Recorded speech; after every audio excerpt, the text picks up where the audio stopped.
que estar pendiente mañana. Gracias, Alexandra. Bueno, amigos, 60% de los oficiales correccionales se ausentan a sus labores. El Correctional Flu se va a extender hasta el lunes. ¿Hay crisis en el sistema correccional? Bueno, el departamento dice que no. De eso vamos a estar hablando hoy. Además, preguntas, interrogantes, inseguridad. Un médico que falleció este pasado martes aparentemente se priva de la vida, convicto por abuso sexual en y fuera de Puerto Rico. Un ginecólogo obstetra continuaba practicando la medicina.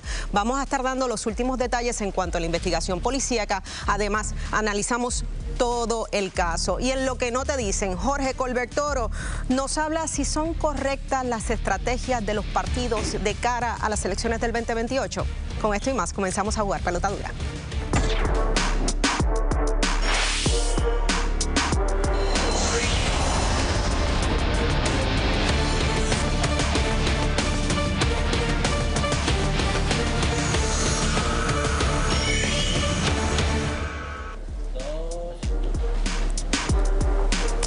Saludos amigos, soy Laisa Torres en sustitución de Ferdinand Pérez. De inmediato les presento al equipo de Pelota Dura, Denis Pérez, Alex Delgado y la licenciada Anabel Torres. Saludos. Buenas noches, Laisa. Buenas noches, compañeros, y a todo Puerto Rico. Buenas noches, Laisa, Denis, Anabel y a todos los amigos televidentes, bienvenidos.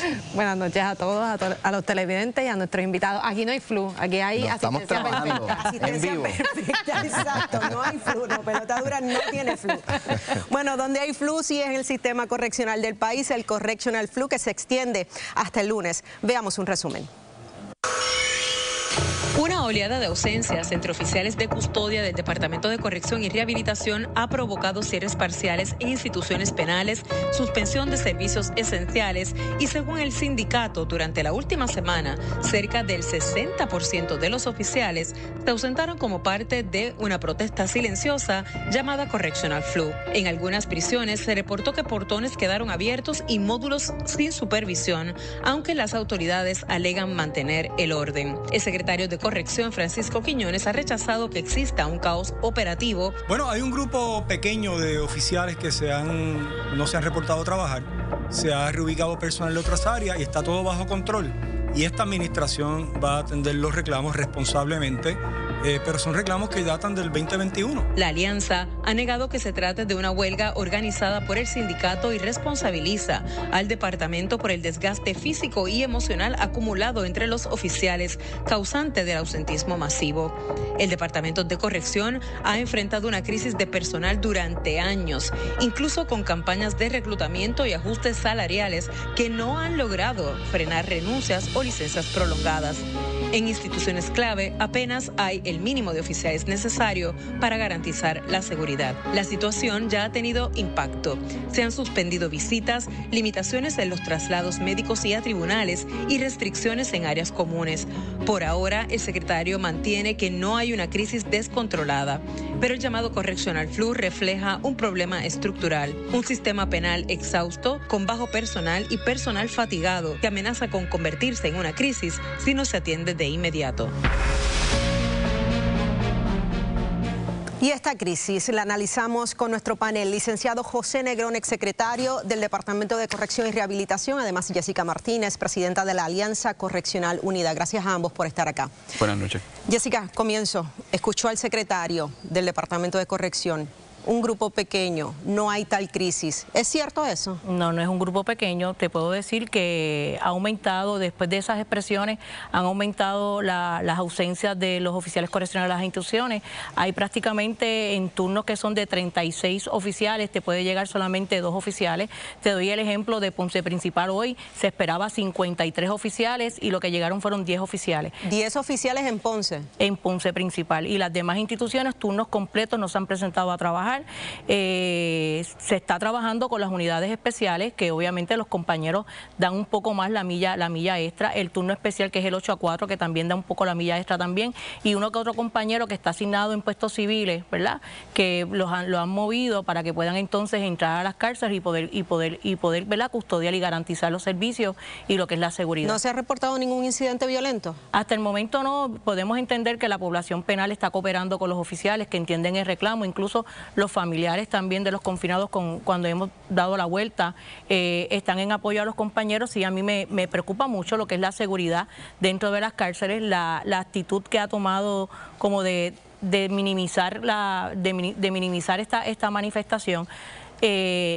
Como le dije hoy al coronel mediante mensaje de texto, yo no controlo la manifestación porque yo no la convoqué. Si yo la hubiese convocado, hubiese sido otros cantares, ¿verdad? Como en aquella ocasión en julio, cuando se convocó una manifestación al frente del complejo de Ponce, esa manifestación sí fue convocada por mí. Y yo tuve el control de decir, mira, vamos a entrar, hay que garantizar esto, pero esta no ha sido convocada por el sindicato y eso nos pone a nosotros en una situación difícil. Vamos a preguntas. En el reportaje de Denise destaca que el secretario dice que no hay una crisis descontrolada. O sea, hay una crisis. Lo que pasa es que él dice que no es descontrolada, pero cuando de un turno donde se supone que haya 36 oficiales y llegan 2, ¿eso es algo, una crisis controlada? Suspendieron los días libres. O sea, le están convocando a los compañeros que tienen que presentarse a trabajar. Están llamando a los compañeros que están de vacaciones.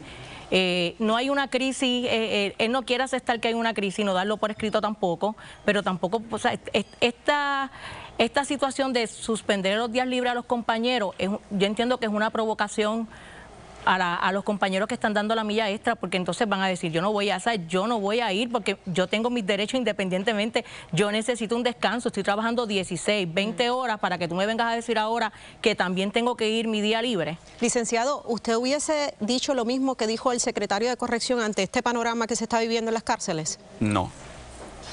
Cuando hay una crisis, los jefes de agencia tienen que reconocerla para poder mover a todo el andamiaje gubernamental que puede dar los recursos para ayudar a atender la crisis, a que ayuden.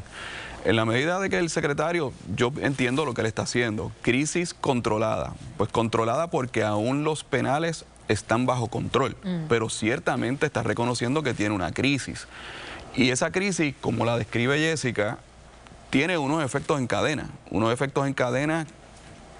que tienen un daño en las operaciones internas, pero tienen un daño también en la vida personal de cada uno de estos oficiales de custodia que tienen que llegar en esa depresión, con ese cansancio, a atender sus asuntos personales. Y eso yo quería preguntarle precisamente a usted, licenciado, porque usted fue secretario de Corrección, y ¿qué impacto puede tener? O sea, si en una institución que manda que hayan 36 oficiales van 2, ¿cómo ¿verdad? ¿Cómo cambia la dinámica de la institución? Es extremadamente complicado. Hay que empezar a establecer prioridades dentro del sistema. Las prioridades son monitorear y supervisar a los confinados dentro de sus celdas, pero eso requiere abandonar otros puestos como es el perímetro, eso requiere que personal que está asignado a otras divisiones como ruta y escolta, como personal de brigada, traerlos dentro de las prisiones. Eso requiere que los que sí se reportan a trabajar entiendan que probablemente no van a regresar a su casa a la hora que tenían proyectada regresar. Eso requiere poderle comunicar a la población confinada que hay unos servicios que no se van a poder dar, que si tenían proyectado salir a una brigada no van a salir, si tenían proyectado llegar a una cita médica y la cita médica no era de urgencia, no van a llegar a la cita médica. Lo único que podría no poder suspenderse son las citas en los tribunales y todo lo demás se lo come la crisis por no haber recursos para poder atender la operación normal del sistema. Grande. Anabel, ¿qué soluciones inmediatas, si algunas, se han identificado para resolver este problema? Sabemos que hay un asunto de compensación, un asunto de cansancio, pero a corto plazo, ¿qué pudiese resolver para que este ausentismo y mejore y se sientan más motivados para continuar con su labor? Obviamente los delegados que están asistiendo a los turnos de trabajo están recopilando, ¿verdad?, el sentir. Lo primordial prácticamente cambió el reclamo a que el secretario tiene que pedir disculpas por las expresiones que hizo en Mayit, en donde prácticamente catalogó que los compañeros que se están ausentando o que promovieron este movimiento son los que están traqueteando dentro de las cárceles. Ahí automáticamente, o sea, ahí ya le dio al honor de los oficiales correccionales. El segundo tiene que enmendar su ponencia, que fue la que envió a la Comisión de Seguridad del Senado, en donde él tomó la misma postura de Ana Escobar, de que sí habían entregado, así se había dado el aumento de 746, y que nos presente la evidencia de que la Junta de Control Fiscal no le aprobó a él el estipendio que él dijo al sindicato, le vamos a dar un estipendio por los uniformes del 21, 22 y 23, y que lo que es 24 y 25 serán los uniformes que nos iban a entregar ahora en agosto, se supone que sea que cubría 2 años. Jessica, sin embargo, en esa misma entrevista en Magic, él reconoce los reclamos que ustedes tienen. ¿Qué impide que se hayan sentado en este momento? Mira, él antes de porque yo usualmente lo que convoco son manifestaciones según la ley 45 y la matrícula que yo represento es una matrícula, como uno dice, volátil, porque te puede decir hoy van a llegar, yo espero 80 en la manifestación y me llegan 300 y a veces espero 300 y me llegan 80. Él me llama, él me escribe el día antes de la manifestación, vamos a dialogar y yo le digo ok, pero estoy esperando que él me diga cuándo. Al otro día, el mismo día de la manifestación, estaba pasando una situación en Guayama y yo le escribo la situación. Él me habla sobre los 746 porque yo le abro el canal diciéndole... $746. Eso, ajá, eso es lo que los 746 de aumento. Y le digo, esto no se vuelve académico porque no nos han dado el aumento. Él me dice, vamos a dialogar. Le digo nuevamente, ok. Al otro día vuelve otra vez. Sí, pero todo esto por mensaje de texto, por una comunicación verbal de adultos. Independiente, sí teníamos, bueno, una buena comunicación, pero estos temas como tal, uno está acostumbrado que te den una invitación formal para tú llegar, porque es un tema con el patrono. Yo no voy sola con el patrono, yo tengo que ir o con miembros de junta o con el abogado del sindicato, porque no me van a coger de bobo otra vez. Y eso es algo claro. Yo honestamente no entiendo, porque esto que estamos viendo con corrección es lo que vimos recientemente con los de recursos naturales vigilantes, hemos visto con la policía. El gobierno constantemente canta que han incrementado los recaudos, que han sido muy exitosos, se han reducido en el caso de corrección, ¿verdad? Se han cerrado cárceles, se ha recortado gastos y el dinero no sigue dando. O sea, ¿cómo usted lo ve, licenciado? ¿Cómo? Yo le voy a dar un consejo, ¿verdad? El secretario yo lo conozco, es una persona, es un profesional de primer orden, sí. Pero le voy a dar un consejo. Mándele un mensaje a esta dama de que mañana va a estar a X horas en tal penal, encuéntresela allí, dialogue con ella frente a los oficiales que estén allí y empiece a ganarse la confianza de la oficialidad.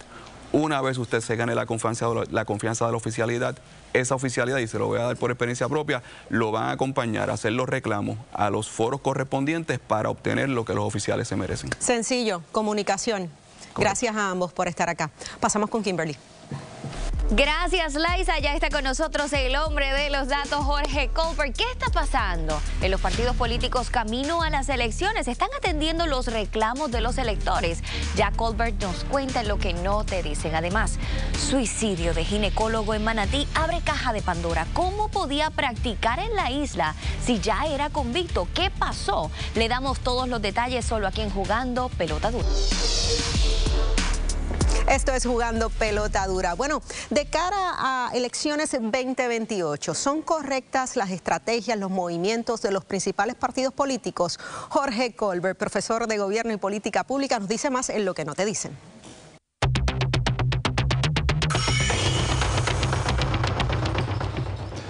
Así es, faltan 3 años y medio para las elecciones, pero mire, los partidos van a las millas ya con sus cambios, con sus movidas, con sus estrategias. Resulta irónico que los dos partidos más pequeños, el Movimiento Victoria Ciudadana y el Proyecto Dignidad, han arrancado con una mejor organización y con una estrategia mucho más definida. Ya mismo les voy a explicar por qué hago esta aseveración. Primero, Victoria Ciudadana acaba de comenzar y va en ruta a lograr su reinscripción y tiene una nueva presidenta, una nueva coordinadora, la licenciada Eva Prado, que es una candidata que ya ha demostrado, llegó 2 veces por encima del Partido Popular en el precinto 3 de San Juan y que tiene el liderato y goza del apoyo de su partido. En el Proyecto de Dignidad ya se han hecho un lado los líderes anteriores. Hay 2 mujeres que se encaminan a ser escogidas una de ellas como presidenta del Proyecto Dignidad, muy buenas candidatas ambas. Quiere decir que como va esto, en unas cuantas semanas de los 5 partidos, 3 de ellos van a estar dirigidos por mujeres. Así que algo interesantísimo, la mayoría de los partidos dirigidos por mujeres. Pero vamos a hablar del Partido Nuevo Progresista, del Partido Popular y del Partido Independentista, que mire, a mi juicio las estrategias no están saliendo y parece que no están mirando sus propios números a base de las expresiones y las dinámicas y los retos que tienen. Vamos a ir primero para que ustedes vean a qué estamos hablando. Primero, en términos de la fecha, ¿verdad? Durante el día de ayer, Juan Dalmau ha tenido una presencia en el Congreso de los Estados Unidos, tuvo una reunión con el representante republicano McClintock, que no es el McClintock de acá, es el de allá, hablando sobre la estadidad, y este congresista republicano expresó cierto apoyo a la independencia como una opción. Ya lo había dicho también sobre Lela. Esto es un republicano que está en contra abiertamente de la estadidad, por consiguiente era de esperar, pero sorprende que Juan Dalmau se haya movido al Congreso, y la pregunta es si eso es una movida estratégica correcta o no. Ya mismo les digo. En el caso del Partido Popular, para mañana en Mayagüez, el Palacio de los Deportes, Pablo José Hernández va a ser el orador principal y va, según él dijo, va a hablar sobre lo que es la visión del autonomismo. ¿De qué se trata? No lo sabemos, pero ya dijo que no cree en la Asamblea Constitucional de Estatus, rechazó el proyecto de Connie Varela y obligó a los alcaldes básicamente a cambiar de posición, que llevaban varias décadas apoyando a la constituyente, ahora se echaron para atrás. Eso es un problema para los alcaldes, explicarle el cambio de posición. Y el PNP, Natalicio de Barbosa, tiene sus actividades también, en donde hay que ver si la gobernadora va a hacer algún anuncio importante. Pero aquí es que está la clave de lo que no parece que están ajustando bien las estrategias. Todo el mundo sabe que Jennifer González, la gobernadora de Puerto Rico, corrió de hecho contra Jesús Manuel Ortiz y contra Juan Dalmau, que Juan llegó segundo. Sin embargo, lo importante no es cómo llegaron, son los números. Miren los números de la gobernadora Jennifer González. Sacó 526.000 votos para lograr obviamente la gobernación, pero el 77% de sus votos, 3/4 partes o más de sus votos, son votos íntegros de La Palma. ¿Qué quiere decir eso? Que todas las controversias internas que hay con el bando de Rivera Chat, con el bando de Pierluisi, minan la base sólida del PNP, y dichosa de paso, el PNP ha dicho que ha ganado múltiples consultas de estatus. A 7 meses de gobierno no se ha presentado ni una sola medida. Por consiguiente, esto tiene o incide sobre el voto íntegro del PNP y eso se tiene que atender. Vamos a Pablo José Hernández. Miren los números, 530.000, 540. No hay duda que Pablo José fue la persona, el candidato que más votos sacó. Sin embargo, miren las proporciones. El 45%, menos de la mitad de sus votos vinieron del Partido Popular, y quiere decir que 1/3 de los populares históricamente siempre han dicho que el tema del estatus es un tema prioritario, sobre todo los autonomistas, los soberanistas. Pablo José básicamente ha cogido ese tema y lo ha echado en una gaveta, no va a bregar con este tema. ¿Cuál va a ser la reacción del liderato popular? Habrá que ver en los próximos días y qué dice mañana. Pero miren el caso de Juan Dalmau, qué interesante. Juan Dalmau llega segundo en la papeleta de la votación, pero miren las proporciones.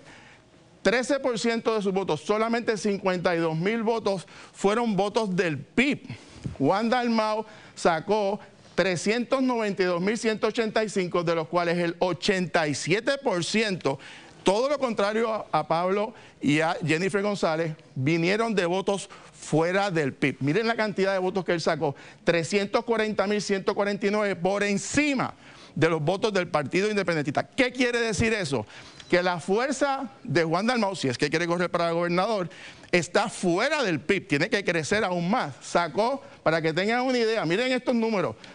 Juan Dalmau, llegando segundo en votos mixtos y de candidatura, sacó 221.383 votos, más votos que Jennifer González.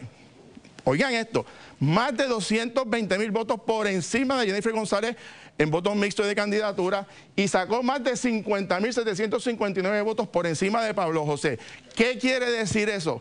Que Juan Dalmau tiene una fuerza tremenda fuera del Partido Independentista. Por eso es que no hace ningún sentido que haya ido al Congreso y que su primer tema sea la independencia, porque mire, le está hablando básicamente al 13% de su fuerza electoral y está dejando fuera al 87%.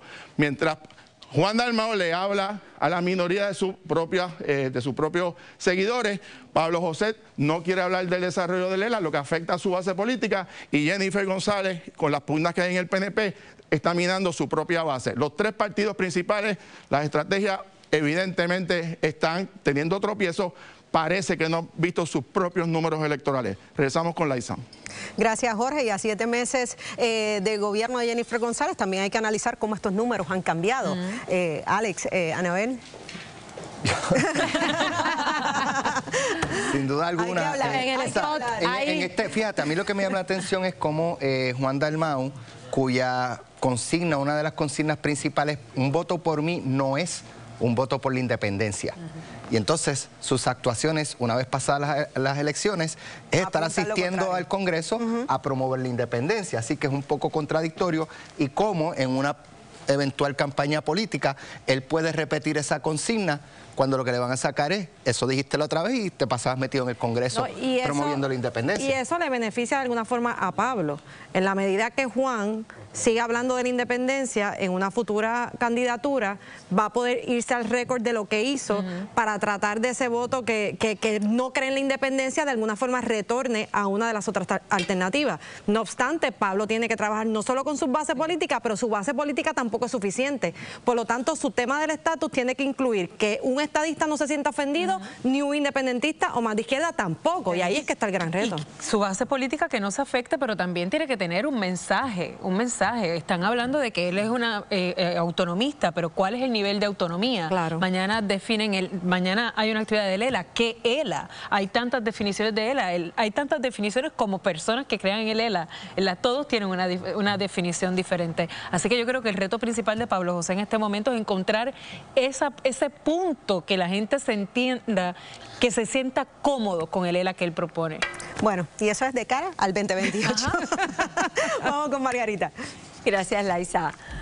Bueno, amigos, ustedes votaron en la encuesta Claro. La pregunta, ¿los políticos están atendiendo los reclamos de ustedes, los electores? Anote esto, un 95% dijo que no. Absolutamente contundente. Gracias a todos por participar. En otros temas, ginecólogo cumplió cárcel por agresión sexual y mientras ejercía su profesión, otra querella presuntamente sexual apareció en su contra. Se apoderó la desesperación de este hombre. ¿Qué pasó verdaderamente? Además, cada vez más inaccesible la vivienda aquí en Puerto Rico y reinan dudas sobre las ayudas del gobierno. ¿Llegará finalmente el alivio al pueblo? En breve lo discutimos. Seguimos jugando pelota dura, interrogantes, preocupación es lo que ha levantado la muerte de este médico, un ginecólogo obstetra, convicto por abuso sexual. Fuera de Puerto Rico y en Puerto Rico. Su licencia había sido también detenida en un momento dado, pero fue restablecida luego. ¿Cómo continuaba practicando la medicina? ¿Qué es lo último que se tiene sobre esta investigación policíaca? Vamos a un resumen preparado por Margarita Ponte. La muerte este pasado martes del ginecólogo y obstetra Carlos René Báez Marín en el hospital Doctors Hospital en Manatí ha sido seguida de cerca. ¿Por qué? Porque se trató del suicidio de un médico de 63 años, quien había sido convicto en el 2008 por casos de delitos sexuales a personas bajo custodia en el estado de Florida, esto en el Centro Médico Federal para Mujeres, y sentenciado a 14 meses de cárcel, igualmente a 2 años de probatoria. Su nombre fue incluido en la lista de ofensores sexuales y su licencia como médico fue suspendida por 1 año entre el 2008 y el 2009. Se le impuso además una multa administrativa de $5,000, la obligación de tomar 20 créditos de educación continua en ética y la entrega de informes semestrales sobre su práctica profesional. Tras todo lo señalado, el galeno había sido citado hace escasamente 2 días a la División de Delitos Sexuales del 6C de Arecibo, consecuencia de la querella de una paciente por supuesta agresión sexual. ¿A usted le parece que casos como este necesitan una acción correctiva mayor? De hecho, esa citación que tenía el médico era para el 30 de julio. Tenía que comparecer al CIC por una denuncia similar a la que ya había tenido anteriormente. Para discutir este caso, el capitán Carlos Vélez, director del Cuerpo de Investigaciones Criminales del CIC de Arecibo. Además se encuentra con nosotros el licenciado José Lozada, ex director del Negociado de Investigaciones Especiales, y vía Zoom tenemos al doctor Carlos Díaz, presidente del Colegio Médicos Cirujanos. Gracias por estar acá. Gracias, buenas noches. Saludos, doctor. En cuanto a la investigación, ¿verdad? A la escena, hay un poco de confusión. ¿Es correcto decir que el médico, el galeno, se privó de la vida? Eso es así, correcto. Toda vez que nosotros hemos estado verificando los vídeos, las cámaras del hospital, y él llegó alrededor de las 4 de la mañana a la oficina, salió en 3 ocasiones hacia el vehículo. Lo que se pudo percatar fue que recogió del vehículo una funda color negra y se dirigió a la oficina. Y no fue hasta eso de las 8 de la mañana, aproximadamente 8:30, que personal, cuando abrió la puerta, se percató con el cuerpo en el suelo. Y tan pronto el doctor que estaba al lado, que el doctor Betancourt, se dirigió a la oficina, se percató que él era el galeno, Carlos René. Se hablaba que estaba cubierto con unas bolsas de basura. Él se cubrió con 2 bolsas de basura. Para evitar que se escuchara el disparo. No sé cuál fue la intención de hacerlo, pero pudo haber sido posiblemente para que no causar impresión en las personas, tal vez los mismos que trabajan con él. Doctor Carlos Díaz, saludos. Usted confirmó que este doctor Carlos René Báez Marín fue parte de su organización, fue colegiado, ¿verdad? Cuando así se requería. Correcto. Fue colegiado hasta el 2023, donde la colegiación era compulsoria. Ya en 2024 y el presente de 2025 ya no pertenecía a la organización, no estaba colegiado con nosotros, efectivamente. Doctor, ¿y cómo es que es colegiado, verdad, con un expediente como el que tenía? Y llama la atención, son casos de abuso sexual y este individuo era ginecólogo obstetra. Claro, es importante entender la situación de el colegio de médicos era para aquel tiempo un requisito para obtener la licencia. Tenía que pertenecer al colegio, pagar su cuota, y era por ley obligatorio que todo médico que ejercía la medicina en Puerto Rico tenía que colegiarse. Es un requisito para entonces obtener la licencia.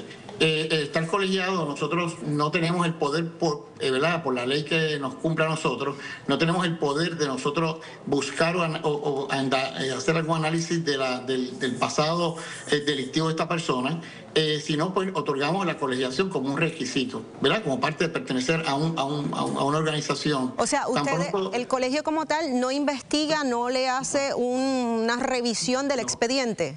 No, la revisión del expediente está en manos de la Junta de Licenciamiento ante el Tribunal Examinador de Médicos. Son los que por ley tienen la obligación de, para poder emitir una licencia, pues tener toda la información pasada del médico, porque ellos son los autorizados por ley para poder autorizar, renovar, darle nuevamente la licencia a un médico. Doctor, pues son ellos a partir del cuadro y de todo el récord que tenga el médico. ¿Y este tipo de investigación la hace la Junta de Licenciamiento para entonces otorgar nuevamente una licencia y ejercer la medicina en Puerto Rico. Pero es importante que la Junta tiene, al tener, ¿verdad? Entendemos que la Junta ha tenido problemas de historial, no es ahora. Esto es un historial de años y años. Un historial de que no cuenta con los recursos en muchas ocasiones para labores como esta. Y nosotros, por eso es que el Colegio de Médicos siempre ha sido claro en que se enmiende la ley y poner al colegio a la disposición de hacer parte de ese trabajo. Doctor. Pretender querellas iniciales como si fuese una primera instancia y poder entonces dar un informe al comité y que se dé a la Junta para que tenga todas las querellas puedan ser vistas a tiempo y de una forma mucho más organizada y más profunda. Doctor Alex tiene preguntas. ¿Tienen certeza de si esta Junta de Licenciamiento revisó expedientes anteriores o incluso hay páginas cibernéticas donde estos ofensores sexuales están registrados? Exactamente, es que es obligación de la Junta de Licenciamiento. Entonces, es legal, es un requisito mandatorio que la Junta no emite una certificación, una licencia en Puerto Rico si no ha evaluado el récord de cada médico. Cada médico es individual, cada médico tiene su, ¿verdad? Tiene su historia, cada médico tiene su diferente récord, pero hay que ver profundamente qué pasó aquí en detalle en la Junta de Licenciamiento, ahora que tiene que entrar en una investigación profunda para que no se vuelva a repetir si que hubo alguna deficiencia. Doctor, una pregunta. A mí me llegó información donde este doctor había tratado en más de una institución hospitalaria solicitar privilegio y se le denegó hasta que finalmente en el que estuvo se lo aprobaron. Le pregunto, ¿qué reglamento, si hay uno uniforme o si cada institución puede aprobar el suyo y obviar el historial y contratar a un médico porque queda en la libertad de cada hospital? O si a la inversa hubo algún tipo de incumplimiento en la contratación. Para tú trabajar en una institución hospitalaria tienes que llevar unos requisitos que la facultad médica te obliga. Un historial completo del historial delictivo, el historial de, ¿cómo se llama? De nosotros decimos el famoso certificado de... La ley 300. Antecedentes penales.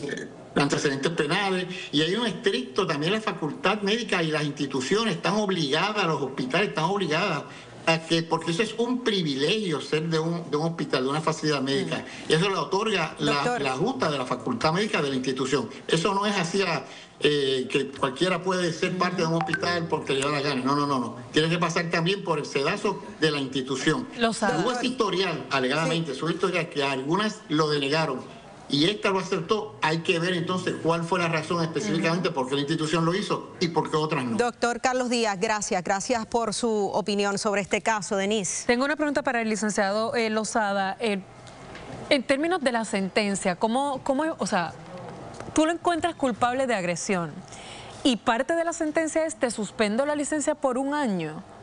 O sea, en el caso de los abogados, tú te quedas disbarred, o sea, te sacan de la práctica. En el caso de este médico, de la información que se tiene es que él resulta culpable en los Estados Unidos, se le sentencia a 14 meses, tiene un periodo en probatoria y cuando la Junta de Licenciamiento en Puerto Rico se entera con esa información, lo suspende por 1 año.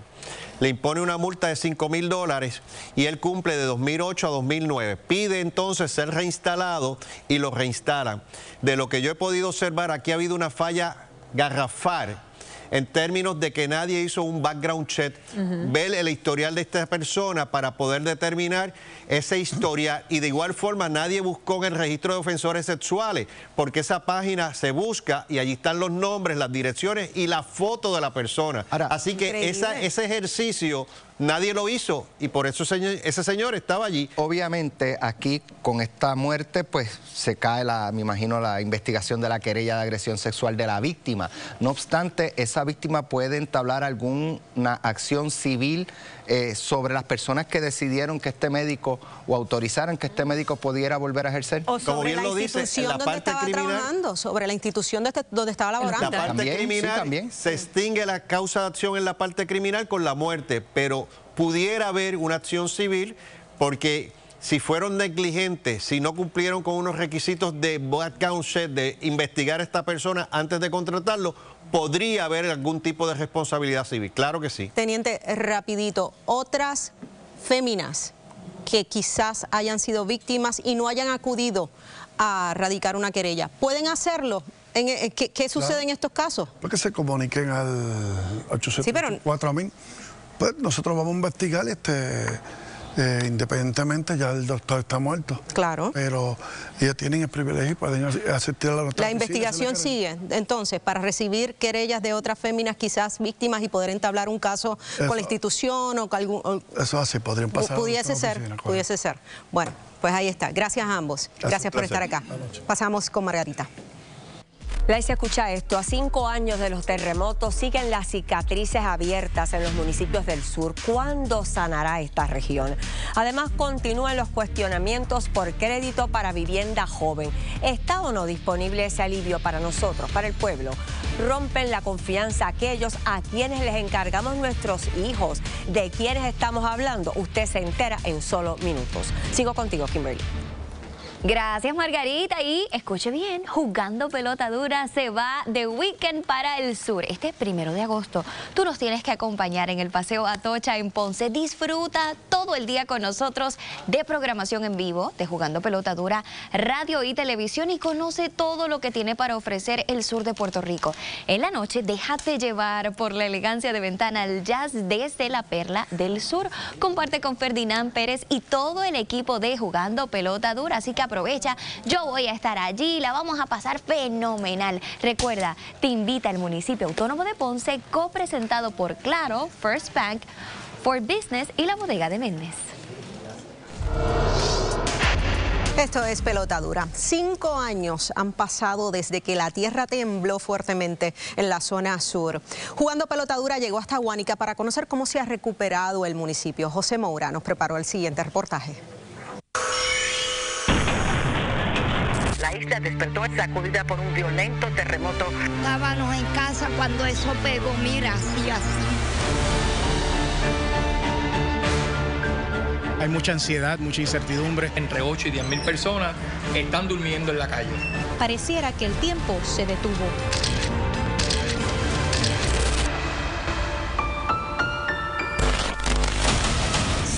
años después de los terremotos que estremecieron al sur de Puerto Rico, Guánica sigue mostrando sus heridas. Las grietas en las paredes y las estructuras abandonadas no solo cuentan la historia de un desastre natural, también revelan otra, la de un pueblo que aún carga con las cicatrices de los temblores.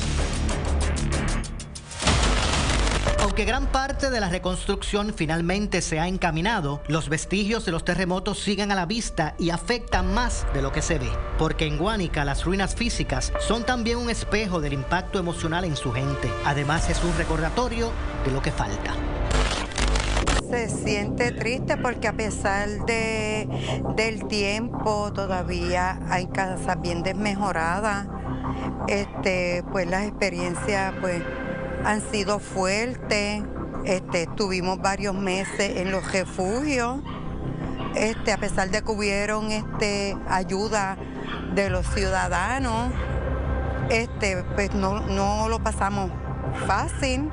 Fue bien triste para las personas mayores y los niños. Yo tengo un menor de edad, lo cual se me traumó.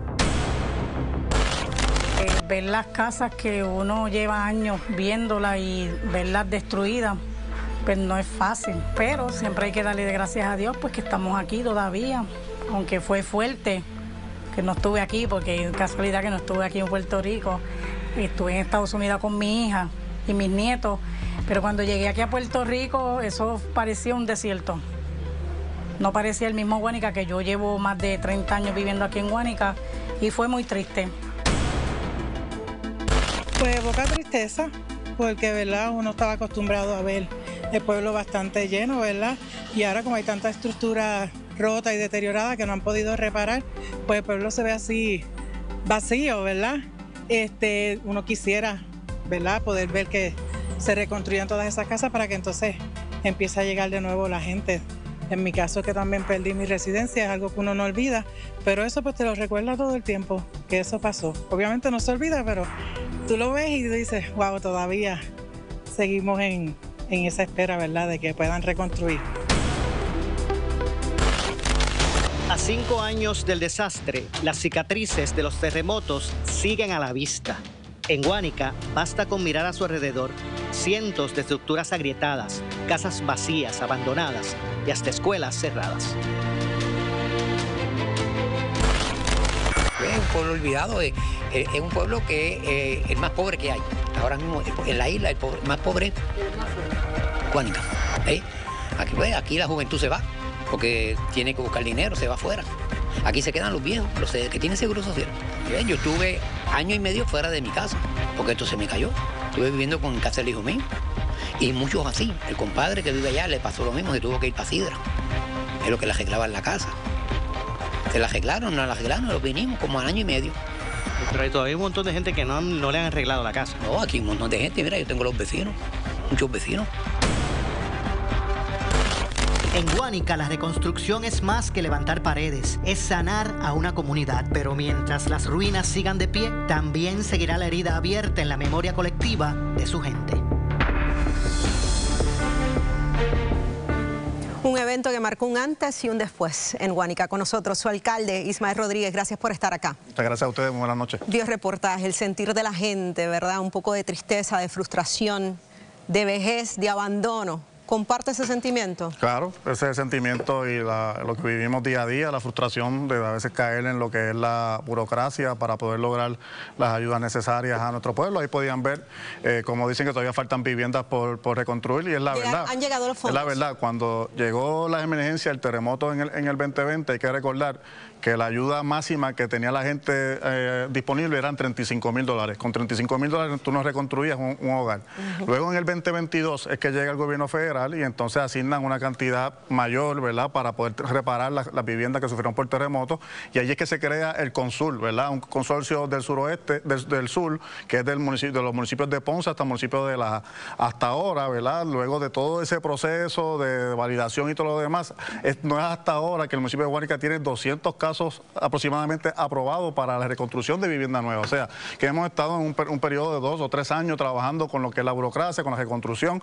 Nosotros como municipio municipio hemos estado avanzando, haciendo las demoliciones de hogares, trabajando con las facilidades que nos corresponden a nosotros como municipio, reconstruyendo facilidades recreativas, facilidades municipales y todo lo demás.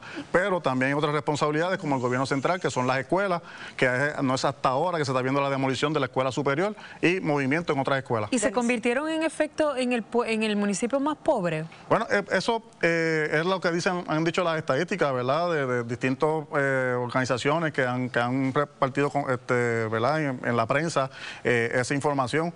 Eso no viene solamente desde los terremotos, es desde mucho antes, desde que se pierde la Guánica Central, desde que se pierde la 936, se comienza a perder unas manufacturas en nuestro pueblo y obviamente el terremoto empeora la situación.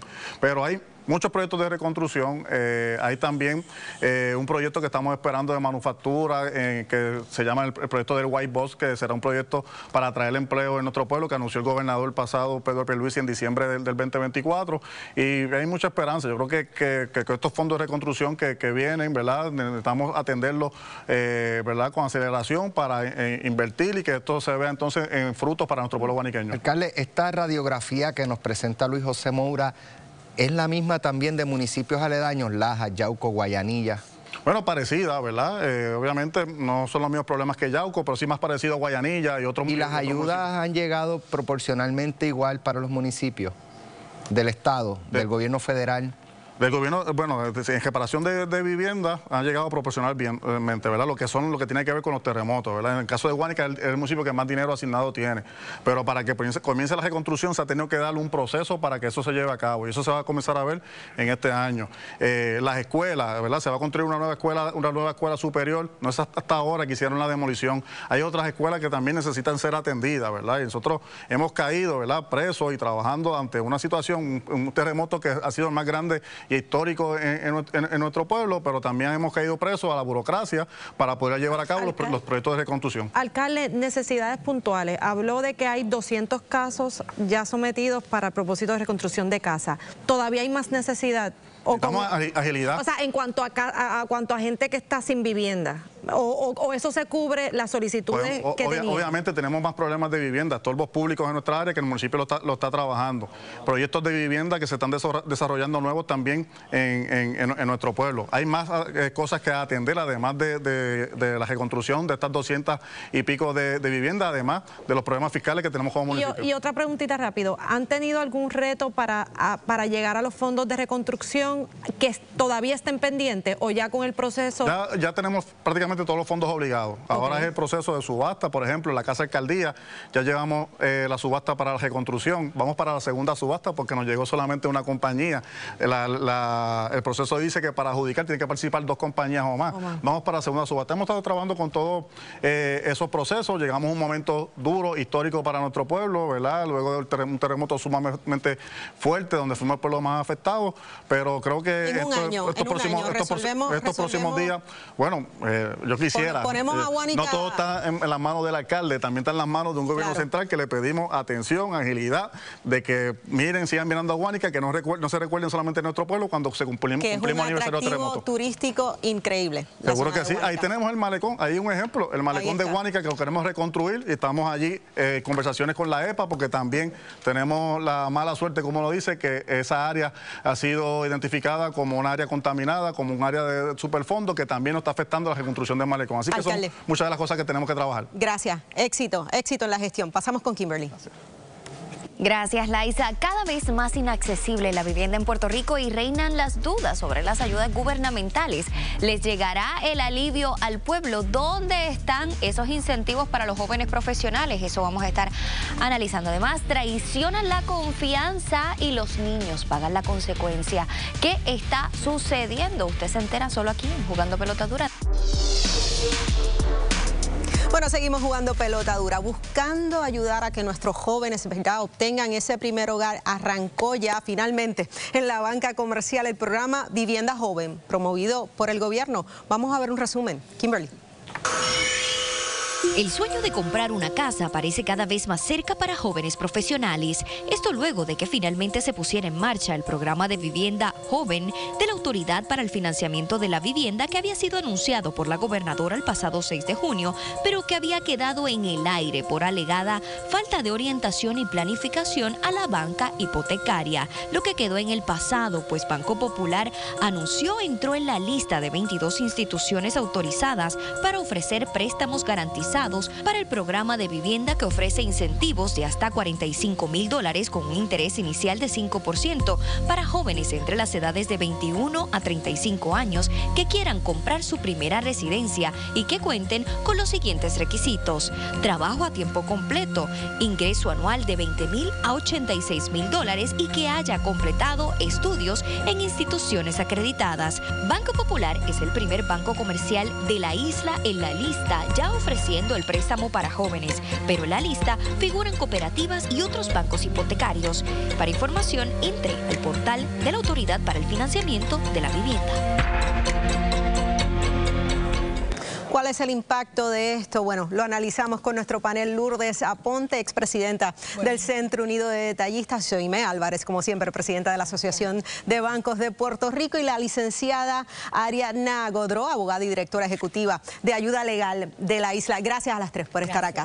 Bueno, Soime, comienzo contigo sobre este tema particular, que sabemos que en un inicio pues la banca había levantado las manos y decir, con nosotros no habían consultado esto. Me acuerdo perfectamente de ese inicio. Nos acordamos. Pero habiendo dicho eso, cuando se expresó el inicio, siempre dijimos que se tenían que dar unas conversaciones, y esas conversaciones se dieron en esa misma semana.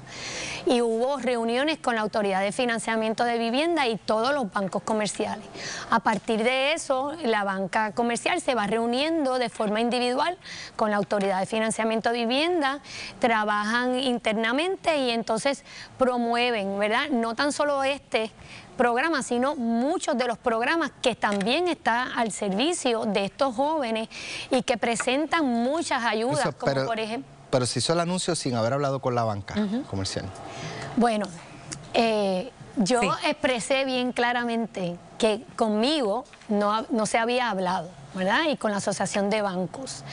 Y ninguno de sus socios, cuando fuimos a la reunión, pues los que estábamos ahí estábamos interesados en iniciar las primeras conversaciones para que se diera el programa. El programa, como siempre dije, es un muy buen programa. El programa de garantía en Puerto Rico no se había hecho un programa casi 20 años.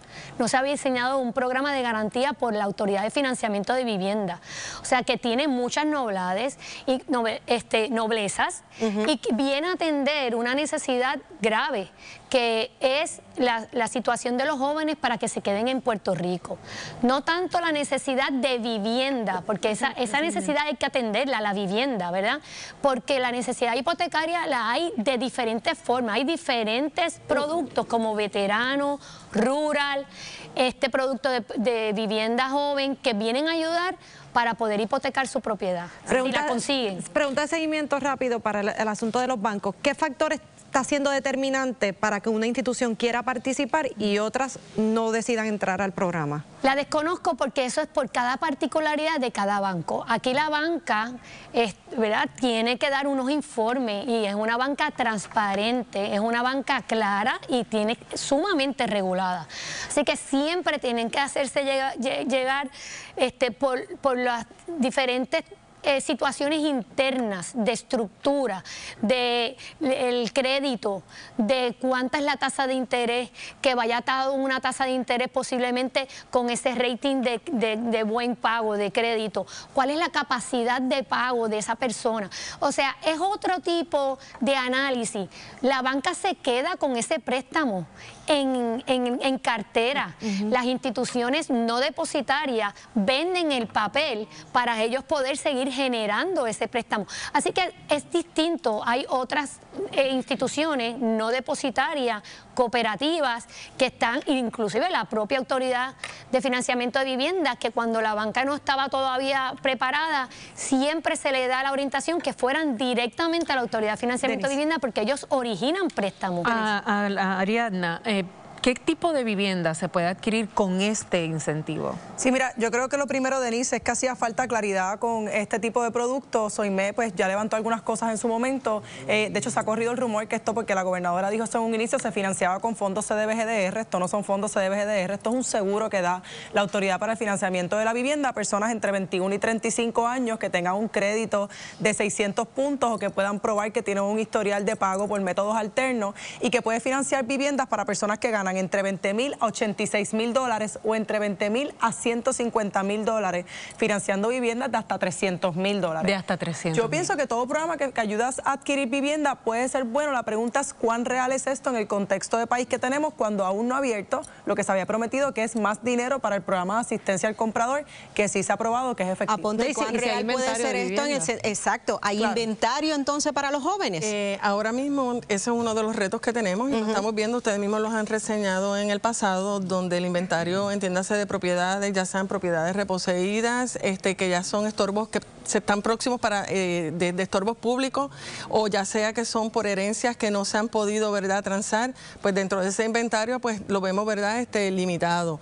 Sí es positivo desde el punto de vista, y coincido aquí con las colegas, porque pues se abre esa oportunidad, esa puerta para estos nuevos jóvenes que están recién también comenzando, iniciando, ¿verdad?, sus labores profesionales, y que puedan, y yo creo que ese es el sueño, ¿verdad?, de cada quien, poderse hacer de su propiedad y quedarse aquí en el país. Pero hay otras variables que están dentro, que impactan grandemente y que pues pueden afectar el que esto no sea exitoso. Los parámetros son nunca antes vistos, así que el joven que relocalice una propiedad se vaya a precualificar con las 22, 23 instituciones que están ofreciendo el programa, pero de todas maneras, no importa las que no estén ofreciendo el programa, que se vayan a orientar, porque hay otros programas de financiamientos también de vivienda hechos para jóvenes. Cuando el programa establece que para los jóvenes que tengan un crédito limitado, que es lo que le pasa a muchos jóvenes,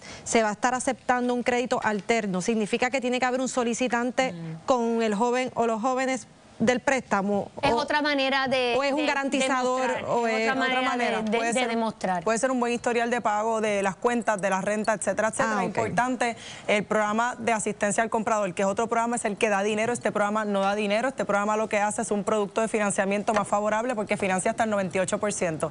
El programa de asistencia al comprador se le asignaron 100 millones. Está todavía en periodo de comentarios para que después HOT lo apruebe. Pero es muy importante porque algo que sí quedó claro es que este programa de la Autoridad de Financiamiento de la Vivienda se puede sumar a otros programas de vivienda. Así que una persona podría combinar el programa de asistencia al comprador, que me parece que puede ser más preferible, ¿verdad? Porque ciertamente es un riesgo, una hipoteca, y es una hipoteca garantizada por el gobierno, que pues vaya Dios a ver, ¿no? Y que muchos de estos jóvenes salen con préstamos estudiantiles elevados, o sea, dentro del punto de vista de estos profesionales, que habría que también tomar en consideración, ¿verdad?, la banca tradicional, porque claro, eso aparece en el historial crediticio y es un pago que hay que realizar, así que vamos a ver cómo eso se va a trabajar. No se pueden limitar a nada más que a ese listado, deben ir a una institución financiera de su preferencia y solicitar qué opciones yo tengo para adquirir esta propiedad, porque hay muchas opciones y de muy buena tasa de interés. Soimé Lourdes Ariadna, gracias. Gracias por discutir este tema. Pasamos con Margarita. Traicionan nuestra confianza y los niños pagan las consecuencias. ¿Qué está ocurriendo? Nos enteramos aquí, en Jugando Pelota Dura. Ay, ay, ay, eso ya mismo.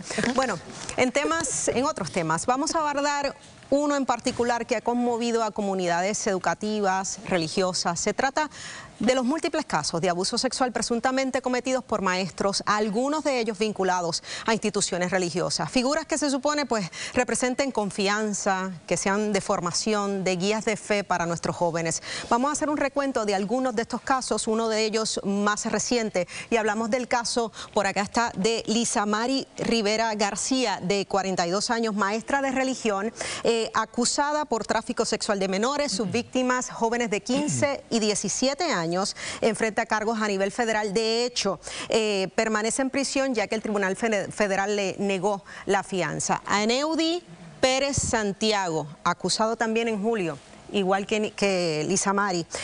Maestro, ministro, coaccionó a una menor para sostener relaciones sexuales.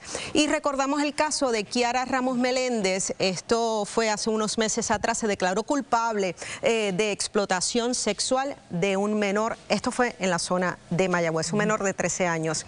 Figuras como dijimos que yo como madre pues los vería como guías de confianza para que mis hijos puedan compartir, puedan instruirse, puedan ser guiados por el camino del bien. Con nosotros, para discutir este tema tan delicado, Luis Roy, pastor de la Iglesia Casa del Padre aquí en Puerto Rico, Juan Ángel Gutiérrez, pastor bautista, y David Álvarez, obispo jubilado. Gracias por estar acá. Gracias.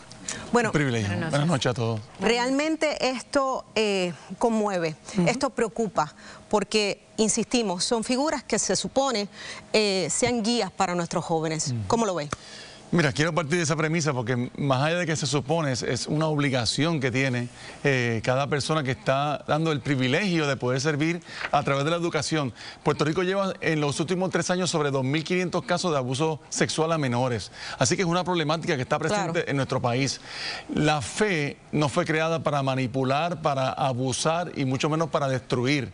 La fe es un instrumento de esperanza, es un instrumento educativo y formativo, pero también es un instrumento que se usa para brindar un futuro y una mejor generación a nuestro Puerto Rico. Así que es indignante, y esto tiene el matiz de la palabra religiosa o maestro de religión, lo cual le brinda como que una vara más alta, diría yo, porque como bien has introducido en la sección, se espera mucho más allá, un comportamiento de una guía de esperanza, de fe, de educación de cada persona que está ejerciendo este rol. Gutiérrez, trastoca esto, ¿verdad? La visión que se tiene del sistema religioso. Sí, en muchas ocasiones la gente va perdiendo fe, va perdiendo confianza en estos sectores, desde lo religioso hasta lo educativo, pero también en las personas que lo ejercen. Y lo más triste es que pone en tela de juicio, en duda, a aquellos que lo hacen bien, a aquellos que se dedican a hacerlo, que dan su tiempo para eso, los ponen en duda, y entonces el trabajo se hace más difícil, porque entonces hay que ganar todavía más la confianza de los estudiantes, de los padres, aún del sistema educativo en que uno está. Entonces hace el trabajo todavía mucho más complejo, donde uno pueda acompañar, guiar, sostener esa Obispo, situación. ¿qué está pasando con nuestros líderes? Bueno, ciertamente me parece que el asunto de la sexualidad mezclado con la religión es un asunto sumamente importante de entender, porque la religión también puede crear, y de hecho ha creado muchas veces la religión, unos tabúes de índole sexual, de condenación de ciertas identidades sexuales, y condenación y rechazo de ciertas personas, que crea una situación de conflicto entre religión y sexualidad, cuando realmente no debe haber ninguna, porque la sexualidad es una cosa que nos define como seres humanos, que somos tanto cuerpo como también identidad sexual y también espíritu. Compañeros. Sí, pregunto, dentro de estos espacios, ya sea en las diferentes iglesias o en el sector religioso, cualquiera que sea, ¿hay lugares adecuados para que un joven que se sienta de alguna forma incómodo con algo que suceda pueda ir y que se atienda adecuadamente ese sentir, que no parezca que de alguna forma se puede obviar lo que está sintiendo, lo que está pasando?